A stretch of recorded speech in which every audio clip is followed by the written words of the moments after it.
ಇಲ್ಲ ಇಷ್ಟು ರೇಟ್ ಇಲ್ಲ ಅಂದ್ರೆ ಎಲ್ಲ ಇದೆ. ಈ ಗಿಡಕ್ಕೆ ಏನು ಪ್ರಾಬ್ಲಮ್ ಇದಕ್ಕೂ ಏನು ಅಟ್ಯಾಚ್ಮೆಂಟ್ ಕರೆಕ್ಟ್ ಬರಲ್ಲ. 10-15 ವರ್ಷ ಮಾತ್ರ ಏನಿರ್ತದೆ ಗಿಡ ಇರ್ತದೆ, ಇದು ಏನೋ ಸ್ಟ್ರೆಂತ್ ಬರಲ್ಲ.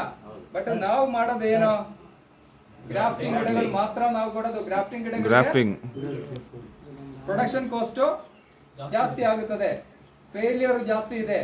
ಇದಕ್ಕೂ ಫೇಲಿಯರ್ ಕಡಿಮೆ ಇದೆ, ಖರ್ಚು ಕಡಿಮೆ ಇದೆ. ಒಂದು 100 ರೂಪಾಯಿಗೆ ಕೊಡಬಹುದು. ನಮ್ಗೆ ಎಲ್ಲರಿಗೆ ಹೇಳಿ, ನಿಮ್ಗೆ ನಮ್ ಕಡೆ ಇದೆ 100 ರೂಪಾಯಿ ಸಾಕು ಹೇಳಿ ಬಡ್ಡಿಂಗ್ ಗಿಡಗಳು ಕೊಡಬಹುದು ನಮ್ಗೆ. ಬಟ್ ಬೈಬ್ಯಾಕ್ ಅಗ್ರಿಮೆಂಟ್ ಮಾಡಕ್ ಆಗಲ್ಲ. ಏನಂದ ಗಿಡ ಸ್ಟ್ರೆಂತ್ ಬರಲ್ಲ, ಈಲ್ಡಿಂಗ್ ಸಿಕ್ಕಲ್ಲ, ನಮ್ಗೆ ಏನು ಗ್ಯಾರಂಟಿ ಹೇಳಕ್ ಆಗಲ್ಲ. ನಮ್ದು ನೀವು ಫೀಲ್ಡ್ ಸ್ಟಾಫ್ ಎಲ್ಲ ಹೋಗಿದ್ಮೇಲೆ ನಾವು ಫೇಲಿಯರ್ ಆಗಿದ್ಮೇಲೆ ನಾವು ಫೇಲಿಯರ್ ಆಗುತ್ತದೆ, ಅವರು ಫೇಲಿಯರ್ ಕೊಡ್ಬೋದು. ನಮ್ಗೆ 100 ರೂಪಾಯಿಗೆ ಗ್ಯಾರಂಟಿ ಹೇಳಿ ಬಡ್ಡಿಂಗ್ ಗಿಡಗಳು 100 ರೂಪಾಯಿಗೆ ನಿಮ್ಗೆ ಸಿಕ್ಕುತ್ತೆ, ನಮ್ ಕಡೆಯಿಂದ ಸಿಕ್ಕುತ್ತೆ. ಕಳ್ಸಿಬಿಡ್ತೀನಿ ಸರ್, ಏನು ಗ್ಯಾರಂಟಿ ಇಲ್ಲ, ಬೈಬ್ಯಾಕ್ ಇಲ್ಲ. ಇದು ಒಣಗಿ ಹೋಗಿದ ಮೇಲೆ ನಮ್ಗೆ ಏನು ಗ್ಯಾರಂಟಿ ಹೇಳಕ್ ಆಗಲ್ಲ ಅಷ್ಟೇ.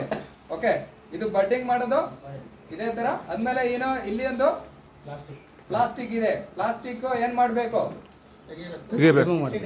60 ಡೇಸ್ ಒಳಗಡೆ ತೆಗಿಬೇಕು. ಇದು ಶಾರ್ಪ್ ಬ್ಲೇಡ್ಗೆ ಕಟ್ ಮಾಡಿ ಪೂರ್ತಿ ನೀವು ತೆಗಿಬೇಕು.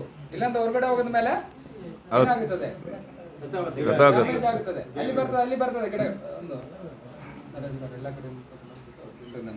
ಇದು ಕರೆಕ್ಟ್ ಆಗಿ 60 ಡೇಸ್ ಕಟ್ ಮಾಡಿಬಿಟ್ಟು ತೆಗಿಬೇಕು, ಅದು ಇಂಪಾರ್ಟೆಂಟ್. ಆದ್ಮೇಲೆ ಏನ್ ಬರ್ತದೆ ಕೀಳ್ಗಡೆ ಒಂದು